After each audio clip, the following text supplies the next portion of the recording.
Well, hello there again, everybody. Finally got out into Merlin. It was too much for me. It's a gorgeous and glorious day. It's too hot to be outside.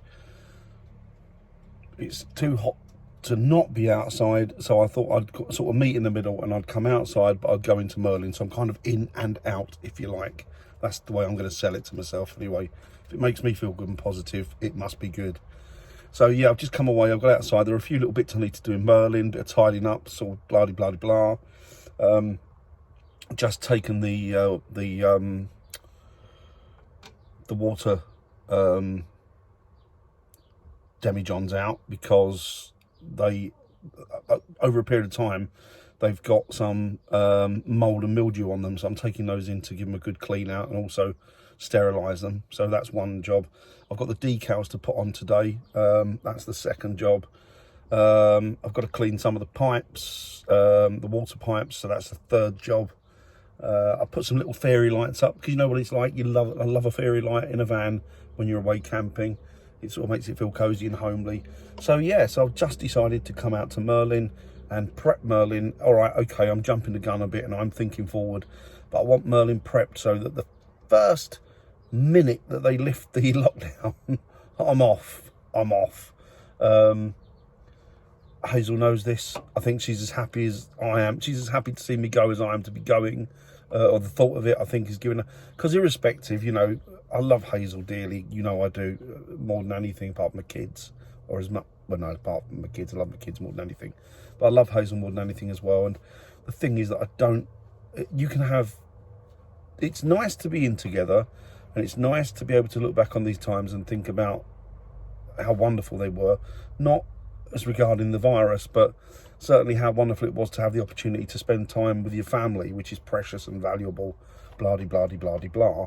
But it's also nice to know that you can get away and you can get out to see other adults and other people and spend your time with them as well. I just think it's that stir-crazy thing. I know we joke about it. It's not... It has hit me in the sense that, wow, I'm confined and there's nothing I can do about it. I've just got to roll with the punches, the same as everybody has. Unless, of course, you're trying to live outside the law, which is never a good thing. That'll never end well. So, yeah, so I'm looking forward to the lifting of the lockdown so that I can get out and go on my merry old way and do some merry wonders. I think one of the first places I'm going to go to, and I've promised myself this, will be Cornwall. I want to get down to Cornwall, spend a few days there. But I guess that everybody's going to have the same idea. I think irrespective of the time of year, could be snowing, could be raining. I think as soon as that lockdown is lifted, everybody's going to make for the beauty spots. They don't care. They just want to be outside, enjoying the environment and enjoying the scenery, which is, you know, it's fine. It's exactly what people should be doing. It's true, isn't it, that you never really appreciate nature until you can't get out into nature. It's like the fact that I can't get out into a wood or a forest or down by the ocean or the sea, or I can't go into the countryside and just listen to the bird song or listen to animal sounds. I mean, one big thing that I absolutely adored was taking myself off at night. I haven't done it for a while, and going out wildlife watching. Under cover of darkness, I'd sit in the woods or a forest for hours and hours and hours, and I'd just sit there quietly, and with a camera and some binoculars, some night vision binoculars, and I would sit there. It sounds like a pervert, doesn't it? It's not. I'd sit there waiting for some birds to come out, but that is true in a sense. But it was more the wildlife. Obviously, the birds are wildlife, but don't really see much of them until the daytime, unless, of course, it's an owl or a nocturnal bird. But let's not go into a wildlife chat, because you'll regret it. I'll go on for hours and hours and hours. So yeah, so you don't realise how much or how important nature is. I do, because I love nature. I've always adored nature and always seen nature's true worth, which is a worth that is more than anything else on the planet. Because these places, this beauty in nature, this wonder,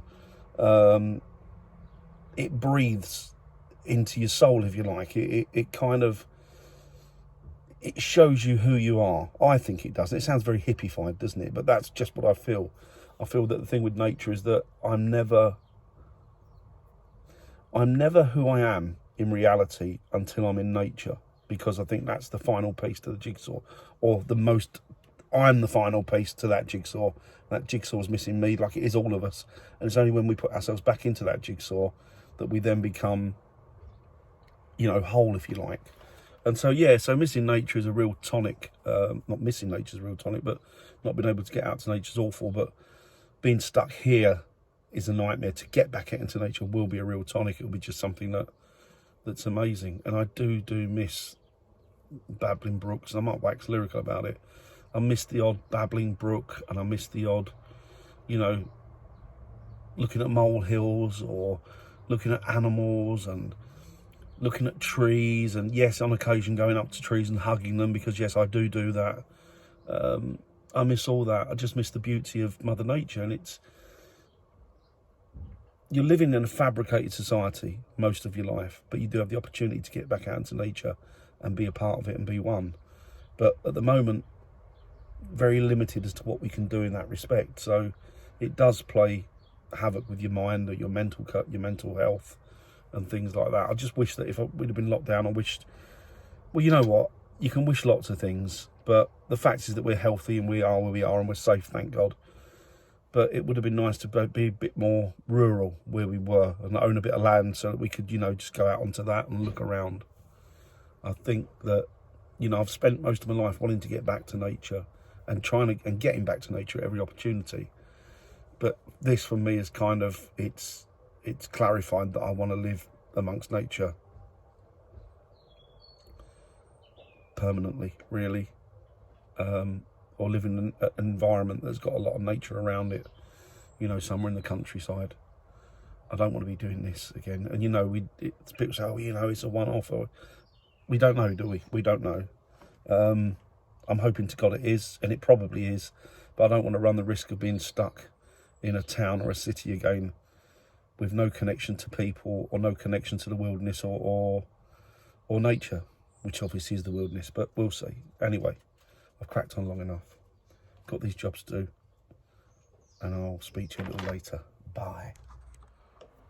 Just a quick one before I go. I'll add it onto this last video.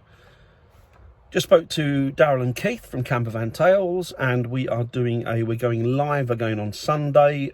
This Sunday it'll just be me, Daryl and Keith, Pippa from Worm's Eye View, and Billy from Billy's Little Big Adventure. I think that Billy's on it as well. I'm sure he is.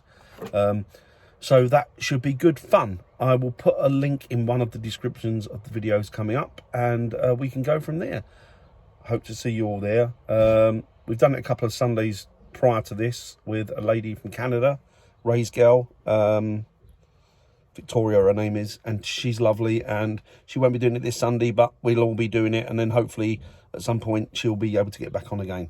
So yeah, so join us there, or be square, as they say. See you soon. Bye.